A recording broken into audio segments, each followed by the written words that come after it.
Ada hal yang mirip antara perintah yang Allah turunkan dalam Al-Quran berkaitan dengan puasa dan haji. Karenanya perintah tersebut langsung berdampingan dengan rukhsah atau tahsis. Ya, dalam haji bahkan satu ayat nyambung. Allah katakan walillahi 'alan nasi hijjul baiti, langsung ke ujungnya ada kalimat man istata'a ilaihi sabila. Allah perintahkan wajib bagi manusia melaksanakan haji, tapi di ujungnya ada kalimat man istata'a ilaihi sabila, yang mampu. Artinya yang tidak mampu tidak ada kewajiban.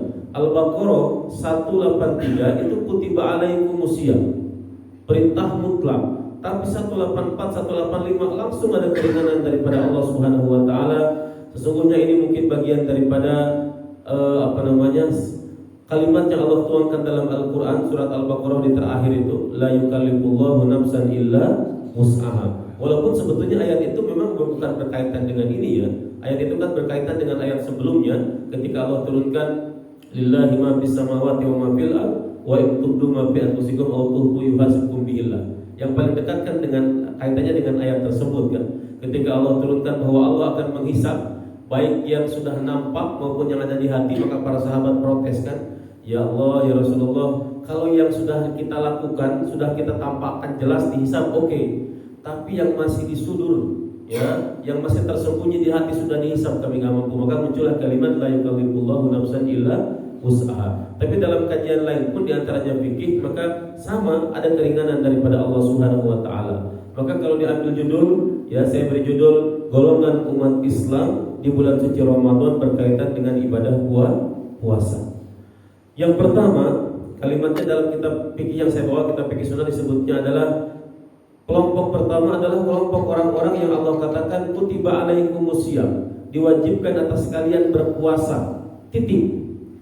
Ya, saya tambahkan titik, maksudnya adalah tidak ada keringanan, rukhsah, tahsis, tidak ada dispensasi, tidak ada toleransi. Kelompok yang pertama ini adalah kelompok orang-orang yang mau tidak mau harus puasa. Cek orang Sunda mah daek teu daek.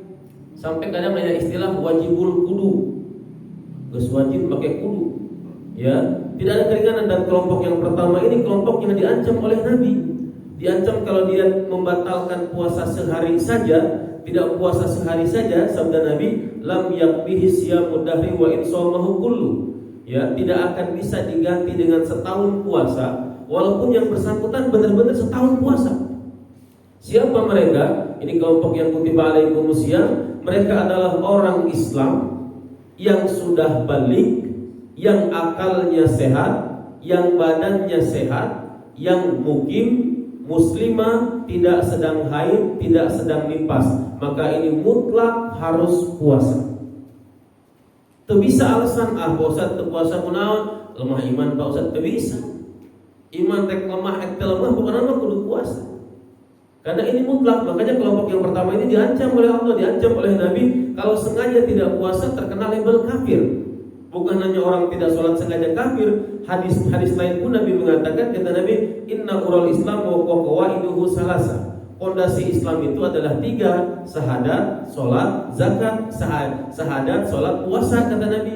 Siapa meninggalkan salah satunya maka dia telah kafir. Jadi orang sengaja tidak puasa juga kafir. Sama halnya orang sengaja tidak melaksanakan ibadah sholat fardu. Kembali, mereka adalah orang Islam, kita semua yang sudah balik. Ya, nanti ada penjelasan sedikit berkaitan dengan yang belum balik, yang akalnya sehat, tidak gila.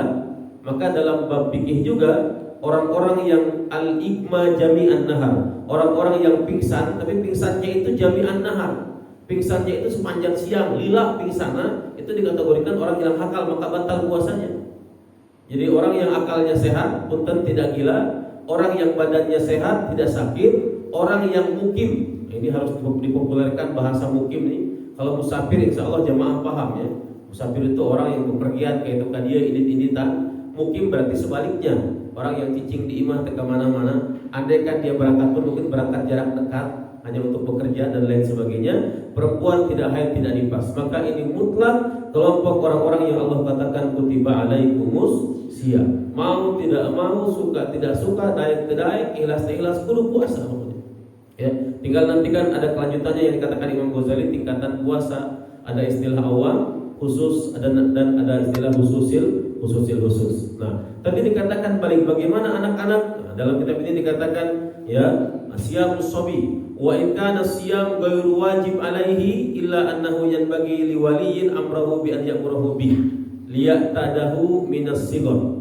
Walaupun anak kecil itu belum wajib, ya, ini dikatakan yang bagi liwaliin, maka hendaknya wali, orang tua, bapak ibu, kolot, ayah bunda, ya, amrahu menyuruhnya untuk melaksanakan ibadah puasa liya'tadahu minas sighar, supaya dia terbiasa dari kecil melaksanakan ibadah puasa. Strategi nama kumaha lah, ya, ada pakai iming-iming sapa itu naon dah, itu dina strategi pendidikan juga ada kan, ada punish and reward, ada hukuman dan hadiah. Ya, supaya istilahnya lohor 10.000, asar 15, maghrib 20, tidak naon, yang penting mah duitna aya. Jangan sampai di akhir budak nagih. Ya, terus sampai ke takbiran nagih ka itu nama mana duit ke aya, duit mangke gampang, itu bahaya itu. Mau seperti itu silakan, atau juga strateginya dia sahur dibangunkan, suruh makan jam 9 jam 10 lapar, kasih makan, habis itu suruh puasa lagi. Kalimatnya adalah liya'tadahu, untuk membiasakan dia berpuasa. Dan zaman sekarang anak-anak udah hebat-hebat, Pak. Anak 1 SD udah bisa sampai maghrib sekarang. Kadang-kadang belum SD aja, TK sudah bisa anak-anak sekarang. Sudah tinggal dibiasakan oleh orang tuanya. Ini perintah dari agama, walaupun belum wajib, maka hendaknya dia diperintahkan untuk melaksanakan ibadah puasa. Adapun yang lainnya bukan Islam, itu tentu bukan, tidak ada perintah. Maka di antara pula yang menyebabkan batal puasa adalah murtad. Masuk keluar dari Islam ya otomatis batal juga puasanya. Ya, karena istilah puasa itu hanya ada ibadah Islamiyah, maka untuk orang-orang Islam. Ini kelompok yang pertama, kelompok orang-orang yang memang mutlak.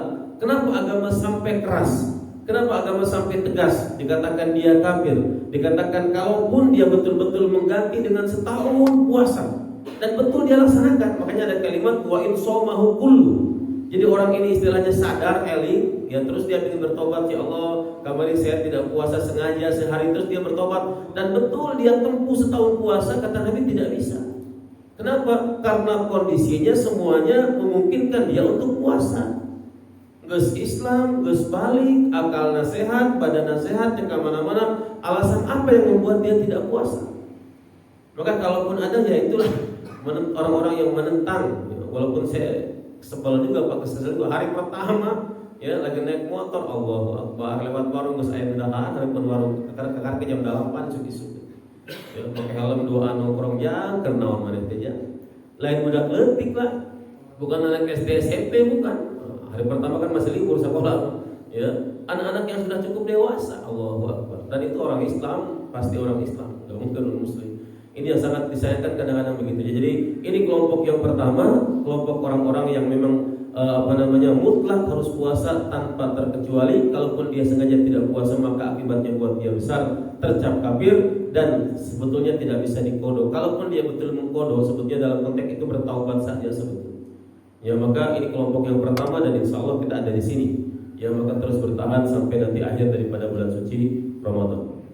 Kelompok yang kedua ini diambil daripada ayat 184. Allah Subhanahu wa taala berfirman, "Wa in kuntum mardo aw ala safari fa iddatum min ayyamin ukhra." Maka kelompok yang kedua, kalimatnya dalam kitab disebutkan man yarhasu lahum fil fitri wa yajibu alaihimul qada. Kelompok orang-orang yang yarhasu lahumul fitr, kelompok orang-orang yang diringankan bagi mereka untuk batal puasa. Diringankan bagi mereka boleh tidak puasa, tetapi wajib bagi mereka qada. Kalimatnya bukan harus batal puasa ya.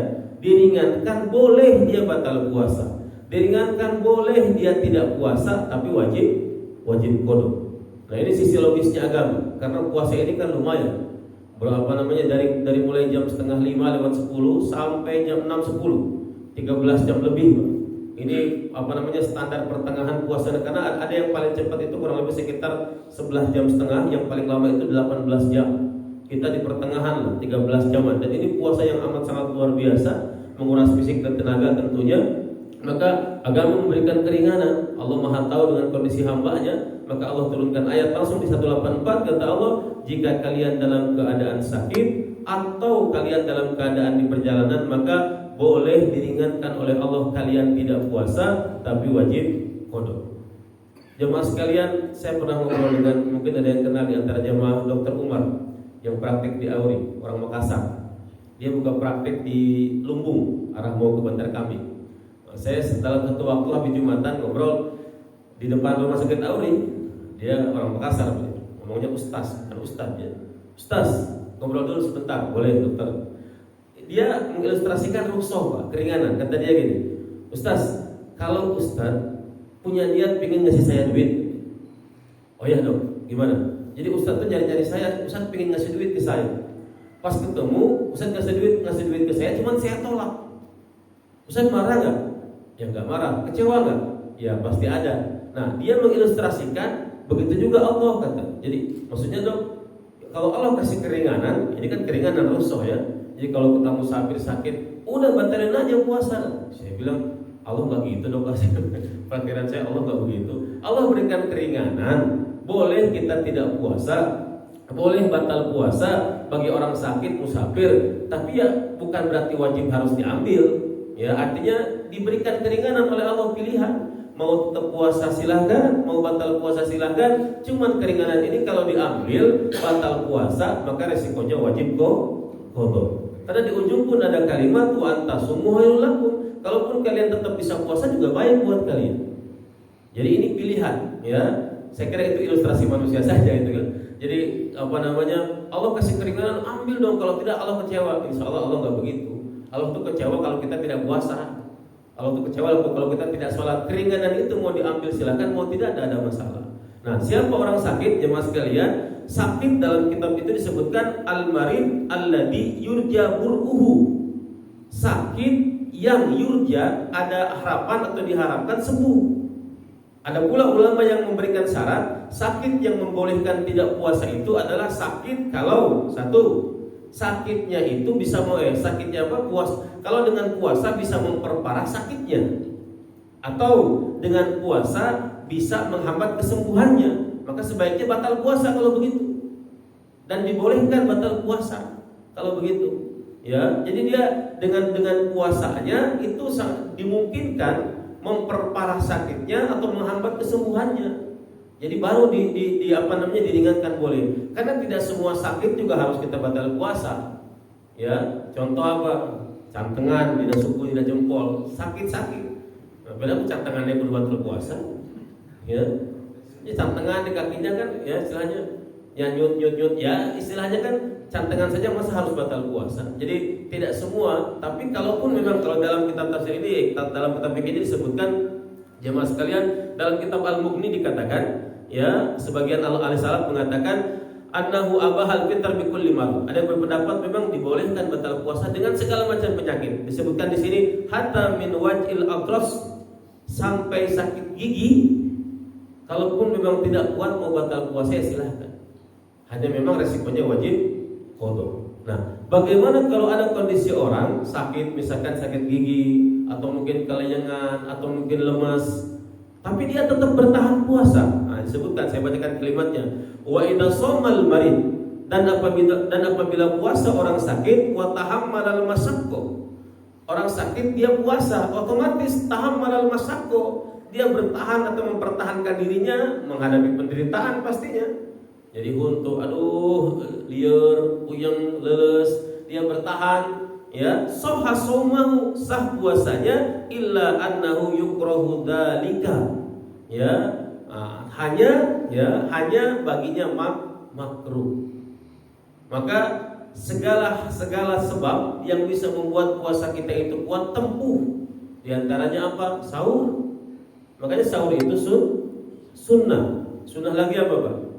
Sahur itu sunnah lagi mengakhirkan sahur. Jam 2 juga sahur. Jangan jam 2, jam 1 juga sahur. Setengah 3 juga sahur, ya. Tapi sunnah lagi mengakhirkan sahur. Sampai ada hadis Nabi yang berbunyi apa? Ista'inu bito'amis sahur ala qiyamin nahar, kata Nabi. Minta pertolongan dengan sahur, ya, dengan makanan sahur, bito'amis sahur ala qiyamin nahar, untuk aktivitas di siang hari. Walaupun memang kadang-kadang sahur teh malas memang. Menawan malas Pak Ustaz, sesuatu yang bernilai ibadah pasti ada malasnya. Hawa nafsu mah dorong, geus sare-sare we, sahur ge pasti kuat. Ya, ditambah lagi tuduh dan lain sebagainya, dan bukan kebiasaan kita bangun tidur makan memang kan. Bangun tidur mah biasa dulu lah, gesek-gesek tangan, ya, rebahan dulu, merem-melek dulu. Ini bangun tidur apalagi bangunnya mepet 20 menit lagi adzan subuh, oh, tiba berangkat. Ya. Jadi, dan memang ini jadi tempuh hal-hal yang bisa membuat ibadah puasa kita itu maksimal. Makanya dari kalimat-kalimat begini itu sebetulnya bisa diambil kesimpulan bahwa agama itu mengharapkan Allah perintahkan puasa tapi kita juga tidak tersiksa gitu. Ya, Allah perintahkan puasa tapi kita biasa saja. Artinya tidak sampai gara-gara puasa itu orang jadi leles, jadi leto, jadi tidak produktif, tidak. Puasa iya tapi tetap aktivitas jalan. Makanya sahur itu sunnah, mengakhirkan sahur juga sunnah. Nah, kalau dalam keadaan puasa ternyata kita terkena misalkan sakit begitu dan bertahan dengan sakitnya, tidak mau batal puasa, sah puasanya, cuma terkena hukuman makruh. Ya, yang sama sebetulnya dalam sholat kan, sholat itu sah, ya, walaupun menahan lapar, cuman makruh. Maka suka ada kalimat sholat dulu makan dulu. Pasti begitu jawabannya, pasti makan dulu kan, cuman alasannya salah. Sholat dulu makan dulu, sholat nomor 2. Itu karena sandarannya rukun Islam, syahadat, sholat, ya. Pasti begitu alasannya kan. Sholat dulu makan dulu, sholat nomor 2. Sebetulnya kan sholat dulu makan dulu itu kalau betul-betul sudah lapar banget, makanannya sudah ada. Dan itu pun jangan lama-lama makannya. Ya. Makanya supaya tenang, ya. Ada kalimat mendingan lagi makan ingin sholat daripada ke sholat ingin tahar. Itu kan pemikiran kita sebetulnya gitu kan. Cuman memang agama betul ya, makan dulu kalau sudah lapar banget, makanannya ada. Kenapa? Karena diharapkan sholat itu khusyuk tumanina. Maka sholat nahan lapar, sholat nahan kentut, sholat nahan mules, sholat nahan kencing sah, cuman makruh. Kan idealnya tenang sholat itu. Maka selesaikan urusan-urusan itu sebelum kita sholat. Mules ya buang dulu, ingin kencing ya kencing dulu supaya sholatnya khusyuk. Nah, puasa pun sama. Jadi orang sakit, walaupun dia misalkan bertahan dengan sakitnya, sah puasanya, cuma terkena hukuman makruh. Ya Ustaz, saya kalau batal puasa susah bodohnya Ustaz, saya bertahan aja lah. Silakan. Cuma tadi kata ulama terkena hukuman makruh. Ini sakit, tapi sakitnya ada harapan sembuh. Yang kedua musafir. Ya, sama dengan halnya keringanan dalam sholat. Musafir yang dibolehkan membatalkan puasa adalah satu, musafir yang bukan dalam kondisi maksiat. Kalau musafirnya untuk maksiat itu tidak boleh. Ya, baik batal puasa, baik jamak qasar salat tidak berlaku. Jadi musafirnya, safarnya, bepergiannya bukan bepergian dalam rangka maksiat. Ada keterangan lagi sittata asara farsahon, 16 farsah kan kalimatnya. 16 farsah itu kurang lebih sekitar 85 kiloan jaraknya. Ada pula ulama yang mengatakan yang diperbolehkan itu safar yang memang safar tertentu, artinya tidak semua safar. Bagi orang-orang yang rutin safar, misalkan supir bus, MGI atau misalkan ya Bogor Bandung, itu mah sebetulnya perjalanan biasa. Harusnya mah dia nggak usah batal gitu. Karena itu sudah menjadi rutinitas dia tiap hari, insya Allah kuat. Ini mah misalkan mau mudik dari Bogor ke Jogja, dari Bogor ke Surabaya, misalkan, apalagi dari Bogor ke Aceh, misalkan menempuh perjalanan darat, dan itu tidak kuat, maka diberikan keringanan. Apalagi nyupir. Saya tanya di tentara, Pak. Di tentara sama, darat, laut, udara, penerbang. Di Auri namanya penerbang. Di ada darat namanya penerbang angkatan darat. Itu aturan di penerbangan militer itu, kalau mau terbang di atas Ramadan ya. Ramadan, pilot muslim, kalau mau terbang di atas jam 10 itu dianjurkan batal puasa. Ini sudah melewati kajian ternyata. Kenapa? Hitung-hitungan nutrisi di perut. Makanya tadi sunnah mengakhirkan sahur. Kenapa? Hanya maksimal 6 jam nutrisi di perutnya sudah habis. Ya, sudah habis. Maka hitung-hitungannya jam 10. Jam 10 itu batas terakhir. Kalau mau terbang di atas jam 10, anjurannya batal puasa. Kenapa? Ketika sudah habis nutrisi di perut, gula darah menurun, konsentrasi menurun, nundutan, lemes, khawatir membahayakan alutsista. Maka dianjurkan kalau mau terbang di atas jam 10 batal puasa. Walaupun ada ternyata yang ngeyel, ada yang ngeyel. Kebetulan senior kami dari pondok dulu, sekarang penerbang di sekarang 17 di Halim. Beliau sempat beliau bilangnya, kamu batal puasa nggak? Iya, padahal dia nggak batal puasa. Dan ternyata tetap bisa, alhamdulillah aman gitu. Jadi dia tidak mau batal puasa, dia terbang di atas jam 10 bahkan habis zuhur dan alhamdulillah aman, tidak ada masalah. Kata dia bisa kok katanya. Cuma memang ada kekhawatiran kenapa? Karena mengawaki alutsista yang memang tidak murah juga. Ya, supir pun di jalan misalkan ya istilahnya sudah jalan kelayangan lutan mengkhawatirkan bisa membahayakan, maka silahkan. Ini keringanan dari agama, cuman resikonya wajib qada. Diganti di hari yang lain. Ya, memang ya berkaitan dengan ini ada juga Pak kelompok yang tadi yang betul-betul mengambil rusuh banget. Udahlah kita udah di jalan makan aja. Ada yang begitu ya silahkan aja, tapi wajib qada gitu saja. Ya, tapi kalaupun enggak, saya nggak mau batal puasa. Saya ngalamin 2 kali, Pak.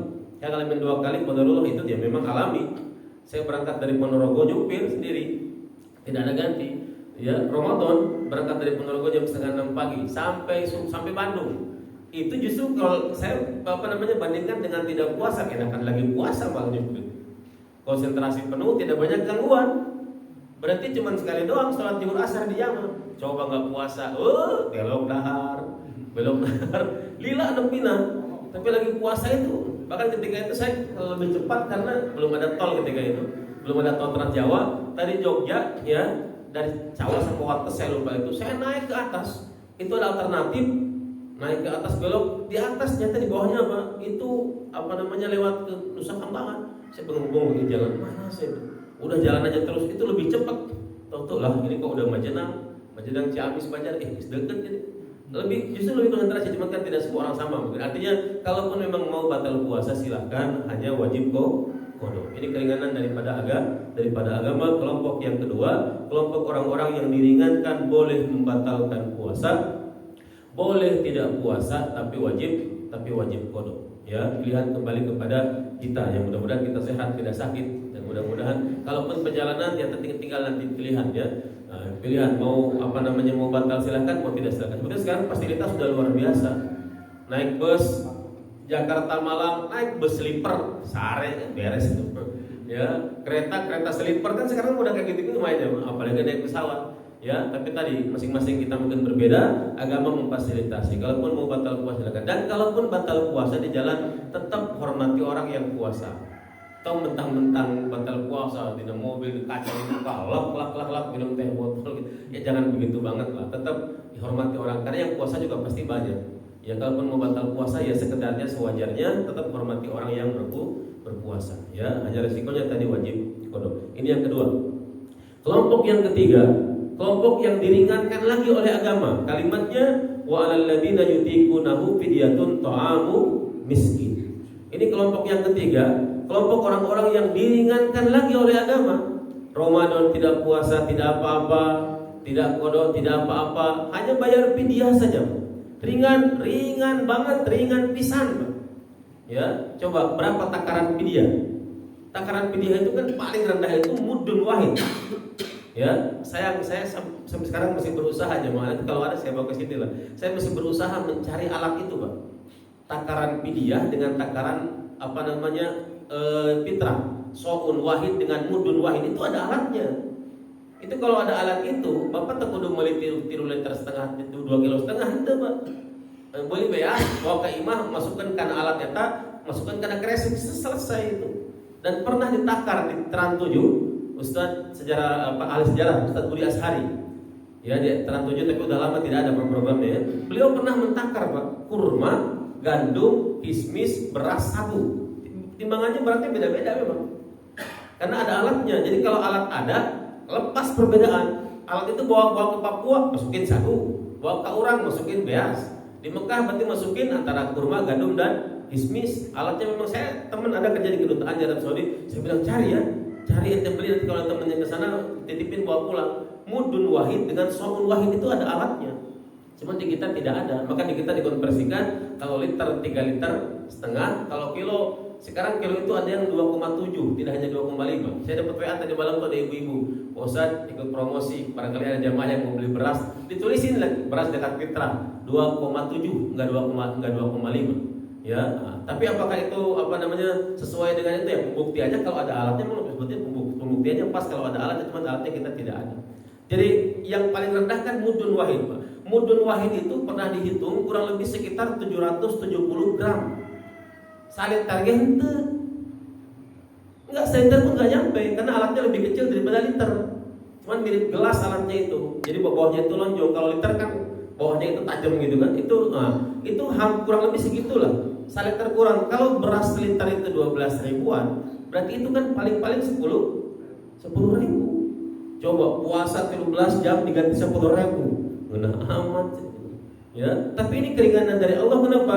Karena orang-orang tersebut, orang-orang tertentu ini, orang-orang yang bagi kelompok orang seperti ini Ramadan maupun bukan Ramadan tidak ada beda. Kondisinya memang begitu. Siapa mereka? Saya sebutkan satu-satu. Ya, pertama adalah Asy-Syaikh Al-Kabir. Ya, ini dipisahkan laki-laki perempuan. Asy-Syaikh Al-Kabir. Ya, Syekh itu kalau arti asli Syekh itu tua, Pak. Cuman di Arab itu Syekh itu kadang-kadang diarahkan kepada orang yang tua, bukan tua umumnya tapi tua ilmunya.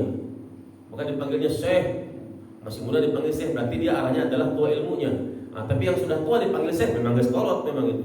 Nah, kalimatnya di sini udah Syekh Al-Kabir lagi. Ya, Syekh Al-Kabir, Syekh itu tua, Al-Kabir itu besar, maksudnya sudah tua banget, lemah, bahkan mungkin ketambahan pikun. Ya, ini kelompok yang sudah diringankan oleh Allah, sudah bayar fidyah saja. Kenapa? Sudah tua, lemah, dipaksakan puasa, bisa memperparah sakitnya. Ya, ini laki-laki yang sudah sangat tua, lemah, bahkan tadi ditambahan pikun. Yang kedua kalimatnya al-mar'ah al-ajuzah. Nah, ini perempuan yang lemah. Perempuan yang lemah itu ada 3 kategorinya. Cuma yang 2 nanti ulama berbeda pendapat. Pendapat pertama, perempuan lemah itu adalah sama seperti laki-laki tadi. Perempuannya sudah sangat tua, lemah, pikun. Nah, tapi ada 2 kelompok perempuan yang dikategorikan lemah. Kalau yang pertama ini sepakat ulama semuanya adalah fidyah saja. Hanya ketika masuk kepada 2 kelompok perempuan yang lainnya adalah ini berbeda pendapat. Siapa yang 2 lagi yang dikatakan lemah itu adalah 1 perempuan yang sedang hamil, 2 perempuan yang sedang menyusui. Nah, tapi yang 2 kelompok ini ulama berbeda pendapat. Nanti kita bahas di ujung. Ya, karena ada yang berpendapat boleh fidyah saja, ada yang berpendapat boleh qada saja, ada yang berpendapat qada dan fidyah. Itu nanti di ujung. Tapi yang perempuan yang sudah sangat tua, yang lemah itu boleh dia bayar fidyah saja. Mohon maaf, mungkin sudah bukan berbulan-bulan lagi mungkin ya. Mungkin sudah tahunan hanya berbaring di atas ranjang, sudah tidak bisa apa-apa. Nah, di sini jemaah sekalian berlaku ya. Di sini jemaah sekalian seorang anak ketika ada orang tuanya begitu maka iuran patungan bayar fidyah. Kalau bisa merebutan lomba-lombaan, fidyah si mama biar saya yang bayar. Ya, fidyah si bapak biar saya yang bayar. Kecuali kalau orang tuanya yang sedang sakit itu misalkan punya harta, enggak apa-apa pakai hartanya. Tapi kalau tidak ada harta maka anak berkewajiban ya membayarkan fidyah orang tuanya. Maka dalam bab nafkah wajib ya, dalam bab nafkah wajib itu diantaranya nafkah anak kepada orang tua yang tidak mampu, hukumnya wajib. Bagaimana kalau mampu? Kalau orang tuanya mampu, anak ngasih nafkah, hukumnya sunnah. Tapi kalau orang tuanya tidak mampu, maka hukumnya wajib. Ingat cerita seorang laki-laki yang lapor ke Nabi. Gara-gara apa? Gara-gara bapaknya ngambil hartanya. Bapaknya ngambil hartanya. Ya Rasulullah, inna abi akhadha mali. Wahai Rasulullah, ayahku mengambil hartaku. Maksudnya gak izin. Ya, lapor ke Nabi. Sama Nabi ditanya, kamu benar ngambil harta anak kamu tidak izin? Betul. Kenapa? Si bapak ini mengatakan, ya Rasulullah, tidak ada yang mau bersedekah kepadaku. Aku sudah sangat lapar. Termasuk anakku, dia tidak mau menafkahiku. Sama Nabi apa? Ditarik. Akhadhan Nabi bitalabibil. Talab itu kerah baju. Nabi mengambil kerah baju anak laki-laki itu. Sama Nabi didekatkan ke muka Nabi. Apa kata-kata Nabi? Anta wa maluka li abi. Kamu dan hartamu milik ayahmu, milik orang tua. Maka kalau ada orang tua yang sakit atau nenek kakek misalkan yang tidak bisa puasa fidyah, maka anak silakan berlomba-lomba untuk menunaikan fidyahnya. Ya, kalau memang tidak ada hartanya. Ini yang kedua, jadi laki-laki yang tua, perempuan yang tua. Ada pula kalimatnya di sini al-marid alladzi la yurja bur'uhu. Orang-orang yang sakit yang tidak diharapkan sembuh. Ya, Sama seperti tadi. Nah, kalau yang tadi laki-laki perempuan yang tua ini, tapi kalau sakit kan tidak harus tua. Zaman sekarang penyakit sakit luar biasa, Pak. Saya geleng-geleng, saya punya murid di itu, saya ngajar di atas, punya murid anak 2 SMP geus vertigo. Saya bilang ente 2 SMP udah vertigo. Kalau umur 50 tahun vertigo mah istilahnya biasa, banyak gitu ya. Anak SMP kelas 2. Terus kalau vertigo bagaimana? Dunia muter, Pak. Saya juga tahu dengan cerita dari orang tua begitu. Dunia muter, yang ada cuma kita geletakkan kaki di atas. Kalau begitu, aduh bahaya, jalan bisa jatuh. Saya bilang 2 SMP udah begitu. Saya ngantar saudara ke Cipto, Pak, Kirana yang mata itu di belakang. Saya ngantar ke keluarga, umur udah 68, ke sekolah gitu kan gitu. Datang ke sana lihat anak, aduh ya Allah Akbar, anak 5 tahun, ke matanya ditutup. Saya ngelihat ya Allah Akbar. Sekarang udah lintasnya, ini kalimatnya sakit yang tidak bisa diharapkan sembuhnya. Sakit berbulan-bulan, sakit bertahun-tahun. Saya juga punya saudara di Tajur tuh, ternyata terkena penyakit apa? Plek, TBC ya kalau salah, paru-paru. Itu kan ngambil obat rutin ke puskesmas kan, dan itu harus minum obat sehari 3 kali, pagi, siang, malam. Berapa bulan? 6 bulan. Itu bagaimana mau puasa itu susah itu, karena siang harus minum obat. Kalau tidak minum obat sekali, ngulang lagi, ya. Maka orang-orang yang sakitnya menahun, kalimatnya kalau dalam fikih itu sakitnya sakit menahun ya. Sakit lama itu diringankan, boleh tidak puasa, tidak qada, tapi bayar fidyah. Ya, mudah-mudahan kita tidak begitu. Nauzubillah min zalik ya. Tapi kalau ada yang begitu silakan bayar fidyah. Nah, ada satu lagi, Pak. Ini walaupun saya mengidentifikasi, kalau jamaah ada yang tahu silakan disampaikan. Kalimatnya di sini adalah ashabul a'malis syaqah alladzina la yajiduna muttasa'an minar rizqi. Jadi orang-orang yang bekerja berat, yang tidak mendapatkan keluasan daripada rezeki. Jadi dia punya pekerjaannya tahu sepanjang tahun deh. Dan itu berat terus. Nah, saya berpikir sekarang pekerjaan apa yang kayak gitu? Saya ada tetangga di Semplak itu, dia bekerja di Pertamina, pengeboran di laut lepas. Kerjanya enak, 2 minggu 2 minggu. 2 minggu kerja, 2 minggu libur. Kalau pas kerja mungkin 2 minggu dia nggak bisa puasa, oke. Kategorinya mungkin dia bisa dikategorikan sakit karena berat gitu ya. Nah, tapi kan 2 minggu bisa puasa. Maka ketika pulang dia puasa. Yang 2 minggu itu nanti bisa dikodok. Ada juga saya kenal dengan hotel manajer di Kota Bogor, dia mantan bekerja di kapal pesiar. Ustaz, di kapal pesiar tuh kerja sehari 18 jam Ustaz. Boro-boro puasa Ustaz. Jelas kata dia, madorot Pak Ustaz. Di kapal pesiar kita bersentuhan dengan barang-barang haram, minuman, babi itu biasa aja, karena kan kapal pesiar keliling dunia kan. Ya, cuma Pak di situ berapa lama? Antara 6 sampai 8 bulan. Ya, dan dia mengalami 3 tahun, Pak. Dia mengalami 3 tahun berturut-turut 3 Ramadan di kapal pesiar. Berarti Bapak selama 3 tahun enggak puasa Ramadan? Tentu Pak Ustaz. Kodok istighfar sekarang. Aja sekarang dia kodok, udahlah bismillah kodok. Ya, kata dia sulit betul katanya. Nah, hanya memang kan sebetulnya tidak full-fullan setahun kan, 6 bulan ada istirahatnya, 8 bulan ada istirahatnya. Jadi kalau mungkin saya ilustrasikan, orang yang bekerja berat sepanjang tahun itu mungkin zaman dulu nenek moyang kita ada istilah apa? Kerja rodi, ada istilah romusa, ya kan? Kerja dipaksa tanpa upah. Yaitu kalau kelompoknya seperti itu kan kita tidak sebentar, Pak. Dijajah Belanda berapa? 350 tahun. Dijajah lagi Jepang, berapa tahun? Ya kalau seperti itu mungkin cocok Pak dengan kondisi yang dikatakan dalam kitab fikih ini. Tapi kalau zaman sekarang ada nggak orang sepanjang tahun kerjanya begitu terus, dia tidak punya alternatif lain, pekerjaannya berat terus, kayaknya nggak ada. Artinya pekerjaan apapun saat ini memungkinkan kita untuk melaksanakan ibadah puasa. Apalagi di Indonesia sudah ada penyesuaian. Biasa masuk jam 7 dimundurkan masuk jam 8. Biasa pulang jam 4 dimajukan jam 3. Ada penyesuaian ya, keringanan supaya akhirnya kita bisa melaksanakan ibadah puasa. Jadi kelompok yang bekerja sepanjang tahun berat ini saat ini kayaknya agak susah. Kalau saya mencari-cari, kalau jamaah ada silakan disampaikan. Ada nggak orang yang sepanjang tahun itu pekerjaannya begitu terus, berat terus? Kayaknya saat ini sudah tidak ada. Ini kelompok orang-orang yang diringankan oleh agama, boleh tidak puasa, bayar fidyah saja. Saya tambahkan jamaah sekalian, berkaitan dengan fidyah. Qadarud dzalika, jadi dia fidyah ya, kadarnya adalah pertama bina wisoin. Kadar fidyah yang pertama itu kalau bisa berupaya, kalau bisa mampu itu qadar soin, setara dengan zakat fitrah 1 sok. Kalau mampu ya, berarti kalau diuangkan, belum ada edaran dari provinsi ini, saya belum dapat juga nih. Berapa Bogor zakatnya. Tahun lalu kalau nggak salah 45 ya. Kalau setara dengan zakat fitrah berarti 45.000 kalau diuangkan. Kalau beras berarti 2,5 atau 2,7. Kalau liter berarti 3,5 liter. Yang paling bagus memang setara dengan zakat fitrah. Fidyah itu. Nah, dikatakan di sini atau nisfu so'in, atau kalau nggak kuat setengahnya. Setengah dari zakat fitrah. Kalau duit 45.000, setengahnya berarti 22.500. 2,5 kilo setengahnya berarti setengah daripada itu. Nah, kalau tidak kuat, muddan, atau ujungnya kembali kepada takaran standar awal 1 mud.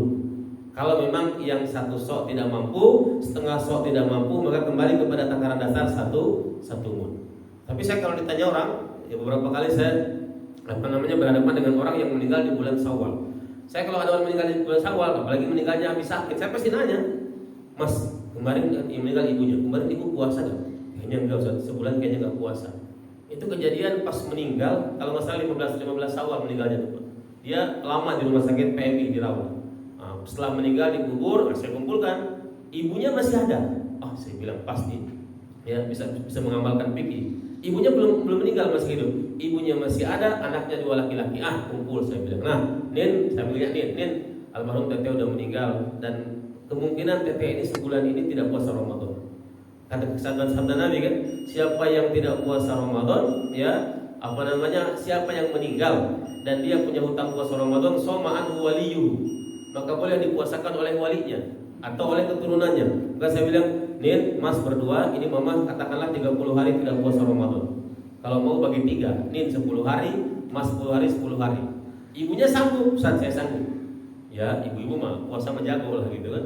Nah, cuman anaknya 2 kan sama-sama aur ini. Yang 1 penerbang lagi, Ustaz. Kita kayaknya berat nih, Ustaz. Akhirnya diputuskan anaknya membayar fidyah 1 bulan, tapi ibunya pun mengkodokkan 1 bulan. Wah, dasar. Akhirnya dia tanya, Ustaz, berapa takarannya?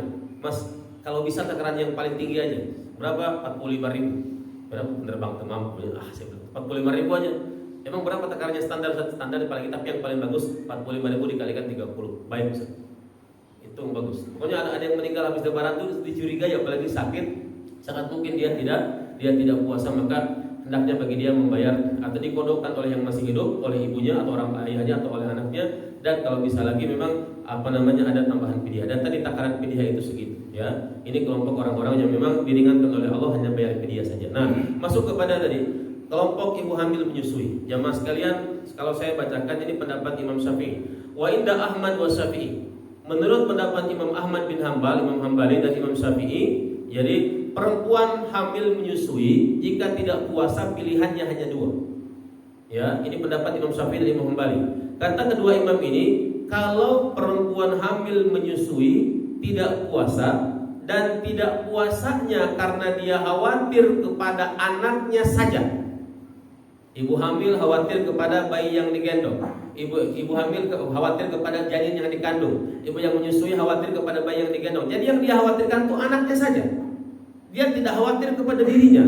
Artinya dia merasa mampu puasa, cuman dia khawatir kepada anaknya. Jadi kalau khawatir kepada anaknya saja, kata Imam Syafi'i, Imam Hambali, 2, qada dan fidyah. Karena dia sebetulnya mampu puasa.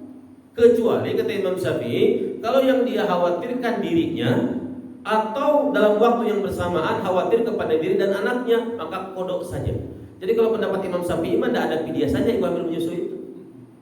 Ya, tapi ada pendapat yang lain, Ustaz? Oke, memang pendapat yang lain ada juga. Tapi kalau sandarannya kepada Imam Syafi'i, sebetulnya tidak ada fidyah saja ibu hamil menyusui itu. Yang ada kalau mau kodok saja atau kodok dan fidyah. Saya 2 minggu lalu sebelum puasa, Pak, ada ibu-ibu, Ustaz, saya dulu waktu hamil pernah di Ramadan, ya, hamil menyusui, ya. Saya tidak puasa sebulan full. Dan saya dulu sudah fidyah saja. Belum kodok, sekarang boleh enggak kodok? Boleh, Bu, silahkan kodok. Jadi dia merasa kayaknya masa fidyah saja. Jadi kalau pendapatnya Imam Syafi'i tidak ada fidyah saja. Pilihannya hanya 2. Kalau yang dikhawatirkan anaknya saja, maka kodok dan fidyah. Tapi kalau yang dikhawatirkan dirinya atau diri dan anaknya sekaligus, maka kodok saja. Tapi kan ada Ustaz pendapat fidyah saja. Ada juga memang, ujung-ujungnya memang kadinya emang. Ya, artinya apa? Kalaupun misalkan mau mengambil satu saja, ya silahkanlah. Yang jelas 3 ini ada. Pilih salah satu. Ya kalau mau yang paling baik mah kodok dan fidyah memang. Ya, tapi paling tidak kalau bisa kodok sajalah. Kalaupun kodok saja memang keberatan, ujungnya fidyah saja. Yang penting salah satu ditunaikan, jangan sampai tidak semuanya. Kodok saja tidak, fidyah saja tidak, komodo ya kodok jeung fidyah, boro-boro itu masalah. Ya, paling tidak kalau memang bisa minimal kalau saya berpendapat kodok sajalah kalau memang tidak mau plus fidyah. Tapi kalau mampu bisa dua-duanya. Ini berkaitan dengan kelompok perempuan yang lemah. Tadi ada kategori perempuan hamil dan menyusui. Dan yang berikutnya adalah kelompok orang-orang yang puasanya batal dan wajib kodok. Mereka adalah mereka adalah perempuan yang haid dan perempuan yang nifas, otomatis puasanya batal dan harus kodok. Ada yang bertanya, Ustaz, bagaimana kalau ibu-ibu yang masih haidnya keluar jam 5 sore, bertahan nggak sampai maghrib? Saya bilang nggak usah lah, udah batal mau makan aja, Bu. Ya, ada nggak pendapat? Wallahu alam, saya kurang tahu, tapi yang jelas ya karena sudah haid ya batal memang. Ya, jadi tanggung Ustaz, sebelum 1 jam lagi maghrib saya tetap. Ya silakan aja, cuman nggak dihitung puasa, Bu, saya bilang. Tetapi ibu harus kodok, ya walaupun batalnya jam 5 sore, itu sudah ketentuan Allah. Ada juga Pak, malum zaman modern ya. Dan si ibunya sampai sekarang masih melakukan, cuman saya mengatakan silakan aja, Bu. Saya bertanya kepada beberapa orang senior. Jadi si ibu ini setiap mau Ramadan ke medis, sama seperti dia mau haji supaya dia tidak haid. Boleh nggak Ustaz? Saya bilang kalau haji, umroh sepakat ulama boleh. Sepakat, tidak ada yang mendebat. Perempuan ketika mau haji mau umroh dijeda supaya tidak haid itu mutlak boleh. Kemudian haji geus nungguan 15 tahun, ya datang tadi itu wukuf tawaf sa'i tren keluar selesai itu. Muaksa haji kudu ulang deui. Jadi kalau haji umroh perempuan dijeda supaya tidak haid mutlak boleh. Nah, tapi kalau puasa Ramadan memang lebih banyak berpendapat ulama enggak usah lah, alami saja perempuan haid nifas, perempuan haid alami saja atau kudu dijeda. Ya haid berbatal puasa nanti kalau itu saja. Ya, tapi ada juga yang berpendapat saya boleh ya. Saya bilang kalau saya tidak menyarankan, tapi kalau ibu sudah melakukan terserah silakan aja. Tapi saya tidak menyarankan untuk begitu. Tapi dia melakukan begitu alasannya, Ustaz saya ingin Ramadan itu full sebulan ibadah tidak terganggu haid. Terus saya juga kalau kodok kadang-kadang suka malas, ya terserah ibu lah saya bilang. Tapi sebetulnya saya menyarankan tidak usah dijeda-jeda untuk perempuan, alami saja. Ya, alami artinya ya udah puasa giliran batal, ya udah batal, nanti dikodok gitu saja. Ya, ini kelompok orang-orang yang puasanya batal dan wajib kodok, perempuan yang hamil dan perempuan yang menyusui. Termasuk perempuan ketika dia melahirkan otomatis puasanya batal. Jemaah yang dirahmati Allah Subhanahu wa taala. Saya kelewatan. Masih boleh. Cekap ya. Sudah masuk waktu Isra. Ya, jemaah sekalian, sedikit mungkin ditambahkan. Saya kemarin lihat NU online berkaitan dengan beberapa tindakan medis berkaitan dengan puasa. Ya, pertama spray mulut, semprot mulut, ya itu batal. Tapi kalau oksigen di hidung tidak, inhaler hidung tidak. Ya, karena itu udara. Sama seperti aja ibu-ibu masak, sering kehirup kan? Nah itu tidak batal. Jadi kalau spray mulut batal, tapi kalau oksigen terus inhaler. Tapi bukan berarti tidak batal harus dikerjakan ya. Hidung mepek, ya lumayan lah. Nah itu bisa batal. Ya istilahnya dalam kondisi tertentu saja gitu. Ya, nah terus apalagi ya suntik ya. Kalau suntiknya suntik bukan vitamin bebas, tidak ada masalah. Tapi kalau suntik vitamin ada yang berpendapat batal. Kalau suntiknya vitamin. Tapi kalau suntik bukan vitamin nggak ada batal. Terus donor darah bekam tidak batal. Tapi menjadi makruh kalau menyebabkan kita lemah. Ya, terus saya lupa enema saya lupa istilahnya itu apa? Memasukkan benda ke dalam anus. Ya, mikrolak, dulkolak karena susah BAB menurut pendapat dari ulama itu batal. Tidak usah dilakukan. Ya kecuali kalau habis tarawih atau habis maghrib atau habis tarawih mau BAB mulai susah. Nah, masukkan itu kan reaksinya antara 15 menit kan. 15 menit reaksinya. Nah, itu kalau malam, tapi kalau sedang puasa lebih baik tidak usah. Terus suntik glukosa itu membatalkan. Ya, suntik glukosa membatalkan. Nah, yang saya belum tahu itu insulin apa masuk ke situ apa tidak.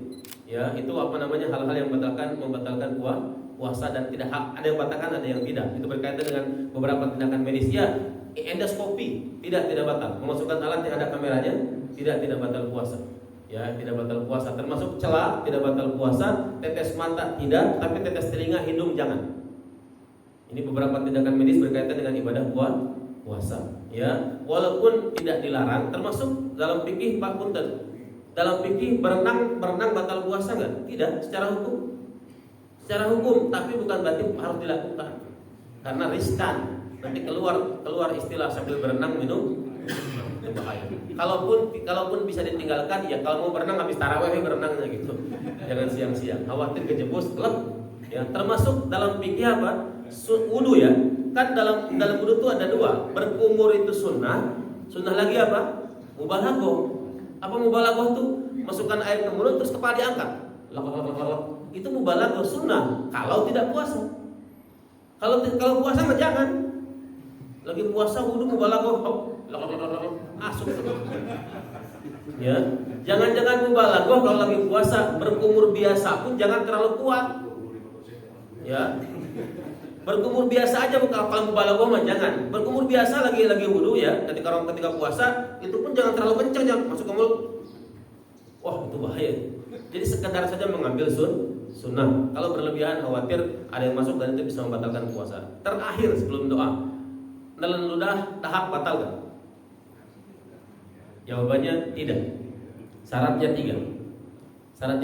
1, masih di dalam, belum keluar. Betul. Masih di dalam. Tahap ludah tidak batal puasa karena sudah di situ tempatnya. Kedua, belum bercampur dengan zat yang lain. Makanya mencicipi makanan itu ketika puasa kalau tidak ada kepentingan enggak usah. Saya bilang ke ibu pengajian, "Bu, enggak usah. Suami ibu suruh ke masjid, suruh buka di masjid, ya. Ibu di rumah dengar azan, cobain masakan, kalau kurang tinggal nambahin gitu aja." Kan itu diperbolehkan itu kalau ada keperluan kan, ada kepentingan. Di rumah ada tamu besar, ada tamu mewah, tapi kan suaminya ke masjid, buka di masjid kok ada kesempatan. Jadi kalau sudah bercampur dengan yang lain ya udah ada rasa. Jadi pertama masih di mulut, kedua belum bercampur dengan yang lain, yang ketiga apa? Ini lucu yang ketiga ini. Pastikan ludahnya sendiri. Ya. Itu ya kocak, tapi memang benar itu pikir ya. Ludah orang lain membatal. Ya, baik, saya kira itu yang dapat disampaikan berkaitan dengan materi pagi ini. Mudah-mudahan bermanfaat buat kita semua. Wassalamualaikum warahmatullahi wabarakatuh. Mari kita tutup dengan doa terlebih dahulu.